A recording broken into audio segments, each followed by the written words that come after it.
act like I'm the dumbest person ever who has no idea what a grocery list is ever. Okay, coming to the stage and ending our wonderful first act. After Joe, we're going to take a little break. You guys get a drink. Is a really great guy that I've known for a long time. He's one of the co-founders of the Annoyance Theater. If you haven't been there, you should go.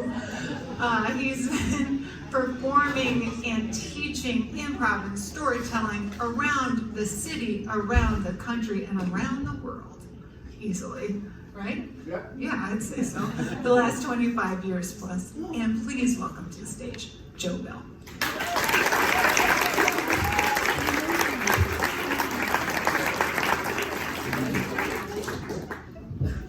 Adjusting from Madhu setting to Joe setting. I am an improviser. I teach improvised storytelling, and I do improvised storytelling. And what that means is I can put a 10-minute story on the top third of a tiny index card. So I've done that for you. As a prologue to my story, I would like to read from the greatest American philosopher of modern times, who provided the bridge from my childhood to my adulthood. Philosophically, his name is Mr. Rogers. Have you heard what Mr. Rogers says about love? You're about to. Love isn't a state of perfect caring. It is an active noun like struggle. To love someone is to strive to accept that person exactly the way they are right here and right now. Good night, everybody. And I love this because what Mr. Rogers is indicating here, that love is nothing more than coping with each other. And this is the prologue to my story. And every time I told the story up here, I reference this, but it's an important part of my upbringing. I was raised in Catholic hell, like a lot of you. My father was a Notre Dame football player. My mother went to St. Mary's. She was the principal of Sunday school at CCD. She was a nursery school teacher. And she also had, I think we're supposed to call it neurodiversity, but I'll call it dissociative identity disorder, post-traumatic stress disorder, multiple personality disorder, bipolar disorder, occasional depression, suicidal ideation, suicidal attemptation, and she was the most foul-mouthed nursery school teacher you've ever met in your life. I loved her dearly. And so I say that Mr. Rogers is a bridge to my nowness. I left Catholicism a long time ago, but part of this is Catholicism. To love someone is to strive. That's Catholicism. Catholicism is striving. It's a whole lot of striving, and it's a whole lot of failing, and it's a whole lot of, could have done better, but that's pretty good. To accept that person exactly the way they are, and the acceptance part kind of indicates the aspirational Buddhist flavors I like to kind of rub on myself, because really deep down I'm an atheist that just is like, I need something, so let's just put some Buddhism on here. It works for improv. Pick up Dave Rosowski's books, it's fresh on the books, check out Amazon. Love you, Dave. Yeah, and I also love that death has been a theme in this love thing, because if there's any improvisers in the audience, there's somebody else, there's another quote that says, to know how to die is to know how to live. So this is a little bit of a take on your story, but just a different angle. And every improviser that's ever performed on the road at an improv festival has known what it's like to die when somebody in the light booth misses the obvious out of your set, and you're forced to come up with 3, 4, 5, sometimes 10 different outs. That is death. I've experienced death 10,000 times in my life. So by Malcolm Gladwell standards, I am an expert at dying. I love it. I'm burying the lead a little bit, so I have to get this out right up top. For those of you who know what this means, 2 weeks ago I rang the bell. Yesterday I took my last chemo dose.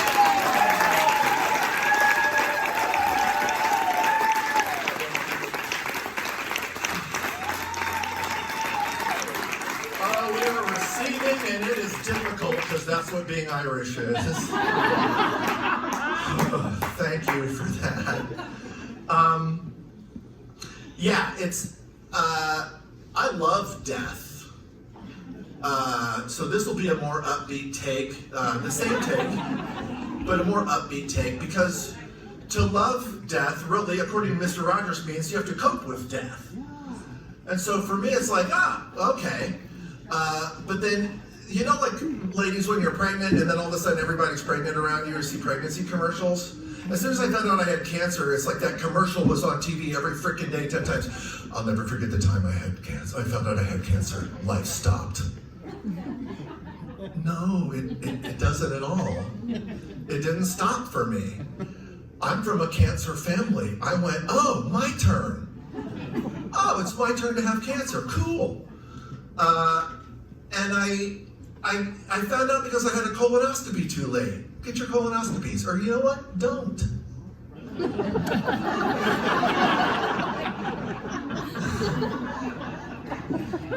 My colonoscopy was supposed to be, my colonoscopy was scheduled, and then the coronavirus blocked me from getting it 5 days before I was supposed to get it.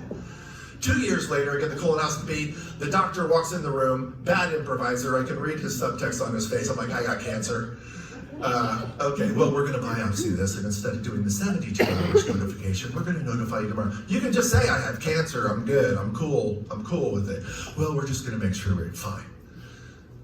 Next day, well, we've discovered, you might wanna come in. No, just say the words, you have cancer, great, got it. So now I go through a whole lot of tests and stuff. We want to do an MRI. I lay in the machine. They take a picture of my organs. Oh, it looks like you also have a tumor in your kidney. Oh, my mom had a tumor in her kidney. Thanks, Mom. Now I have 2 cancers. Are they related? No, they're unrelated cancer. Okay. Let's look at the rest of your organs. Let's do some biopsies. Let's do some, oh, guess what? You have a 3rd cancer. You have early stage prostate cancer. And they're all unrelated. I'm like, 3? I have 3 cancers? Everybody in improv knows it's the rule of 3s. It's a punchline, and now the horrible news is I'm a fucking improviser. I have 3 cancers. Now I gotta do a goddamn one-man show, and I don't want to. So I'll go do Louder Than a Mom for like 10 minutes. And it's like, I don't want this to go too well because I truly do not want to do a one-man show about cancer. There's been, I'm even intimidated by Tig Notaro did it. She handled it. Here's the thing, all hail Tig. But okay, here I am. And so, let's see, where am I in my story? Yeah, so the coping with cancer. In my family, there's 1 girl, 4 boys, 3 Catholic school kids, 2 public school kids. All the Catholic school kids are also coaches. And my father's coping mechanism is like, fight, you gotta win, you gotta go, you gotta fight, you gotta win, you gotta go. You gotta go, you gotta fight, you gotta win, you gotta go, you gotta fight, you gotta win, you gotta go. And you gotta fight, you gotta go, you gotta fight, you gotta go. And I'm like, I have to take something from him. So I got rid of the winning and the fighting, and I just like to go. That's why I've done improv on every continent in the world except for Antarctica, and I have a bucket list plan to do improv at an Antarctic improv festival in front of a bunch of penguins. I swear to God, this is true. And I have French people and Norwegian people that want to join me, and Argentinians that are looking into booking the cruise ship down there. Check us out, the Antarctic Improv Festival 2025. Because that's the fucking kind of crazy I am. Why? It's like I told my oncologist, it's like, I'm not fighting cancer, you're fighting cancer. I'm just living. That's it, that's right. I'm living, you fight the cancer. I know you have a trip planned to go to Ireland and to Germany, but I really want to start you on chemo, so I really strongly suggest that you cancel that trip. And I said, without missing me, I strongly suggest you start to understand who the fuck you're talking to. Because I'm going to Ireland, let's move the chemo back a week. And we argued, I'm like, look, let's put the port in my chest. I'll heal in Ireland, and then we'll come back, and we'll do chemo. And he took this very performative empathy, serious pause. okay, we can do that. And I said, can I drink Guinness with a port in my chest? He said, yeah, great, done. You'll be here fighting my cancer. I'll be in Ireland living, doing a festival in Ireland. And it went great. And I'm so glad that I did. Thank you. My mother's way of coping, because she is a nursery school teacher and all types of mental illness issues, she went through unspeakable abuse. I'll just say that. And so if this is what caused it or whatever, her whole thing was just like, everything just be quiet, everybody leave me alone. Let me turn on my 50s and 40s radio station, stir my coffee for hours with that sound of that spoon, ting, ting, ting, ting, and read my paper. And everybody just leave me alone. And just everybody be quiet. So my household was, go, you gotta go, you gotta fight, you gotta win, you gotta go, you gotta fight, you gotta win, you gotta win, you gotta go, you gotta fight. Everybody just be quiet. Everybody just go and be quiet. And so I think that's why I'm an improviser.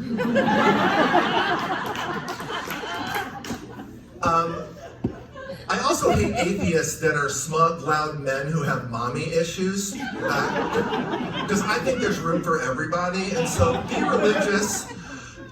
Or don't, and get a colonoscopy or don't. Like, you do you, boo, and I'll see you at the bar, and let's find out what we have in common, because that's what it is.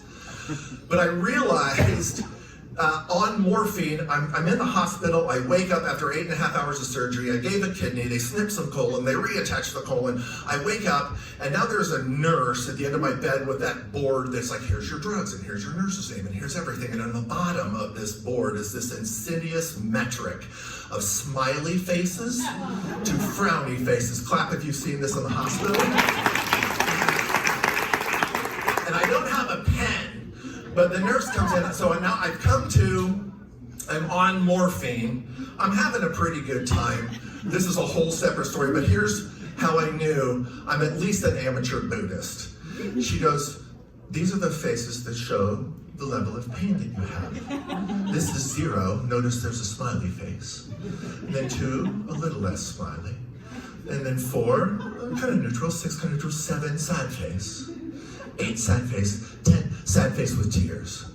Where is your pain? Where is your pain? Tell me where your pain is. What number represents your pain? And I said, my pain is not on that. No, but where is your pain? But where, no, you're supposed to yes and me. Yes, my pain is not on that, and may I have another metric in order to illustrate my pain? And I said, here's where my pain is. My pain is where my pain is, and the only things you need to know is, like, I have pain and I would like some drugs, and I have pain and I don't need drugs right now. That's it. That's where my pain is. So like a 7? Is that a 7? Should we make this a 7? I don't know. Does that make you happy? I mean, but where is your pain? I just told you where my pain is. Should we make it a 7? There's not a 7 on there. Do you have a superior? Can you call a superior in here? Can I talk to the head nurse? The head nurse comes in. I've heard that you have trouble identifying where your pain is. I'm having no trouble at all. My pain is just not on your board. And she takes the pen from her nurse under her. Is your pain a 2? Is your pain a 7? Where is your pain? My pain is not here. My pain is like, I either have pain and I want drugs, or I have pain and I don't want drugs. I'm fine. Is that a 7? Yes, that's a 7. Let's just call that a 7. Okay. Great. Now, where would you like for your pain to be? Where would you like for your pain to be? Where would you like for your pain to be? And keep in mind, it can't be a 0 because you've been operated on. Aha! That's Catholicism. You can't trap me now, fake missionary dressed like a nurse. Here's my metric. My pain is exactly where I want my pain to be, because this is the pain that I have in this moment that I have the pain, and so this is the pain that I have because I got operated on. And by the way, I'm having this pain and I don't need drugs right now, but when I have pain as the pain that I want, and I want some drugs with the pain that I'm having, then I'll let you know when we're having that. Can we all just meditate for a second? She said, well, maybe this isn't for you. No, it's not for me.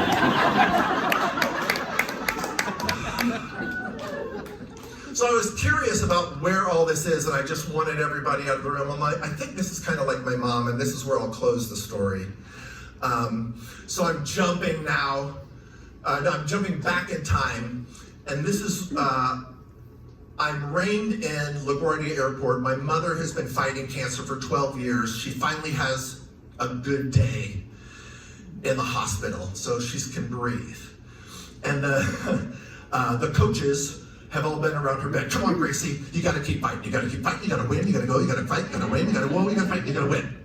And my brother, the other public school guy, so the public school people are actor, social worker. My brother, the other public school guys, like burning sage, and like clearing the spirits from the room. But he's also the one that is the clumsy brother, and he knocked over my mother's ice chips. And the two things that my mother absolutely would be triggered to cuss is if you knock over her ice chips and if you don't have Coke Classic, you're gonna fucking hear about it. So that had all left. They were there for hours, and my mother was fed up. And I just happened to call her. I'm sitting at LaGuardia. Hi, Mom. How are you? We talk. Your fucking family. All these goddamn coaches in the room. They want to coach. Like, what the fuck are they coaching me for? I'm not playing a game. I'm laying here. This is my first good day, and all these fucking coaches are in my fucking face telling me to fucking win, and I don't even know what the fucking game is. Nursery school teacher.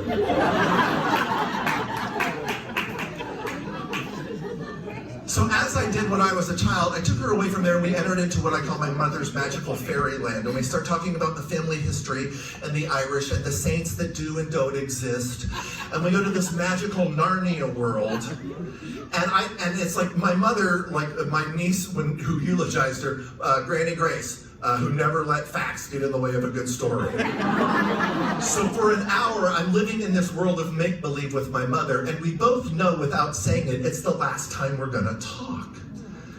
And I'm like, but I'm thrilled, and I get it.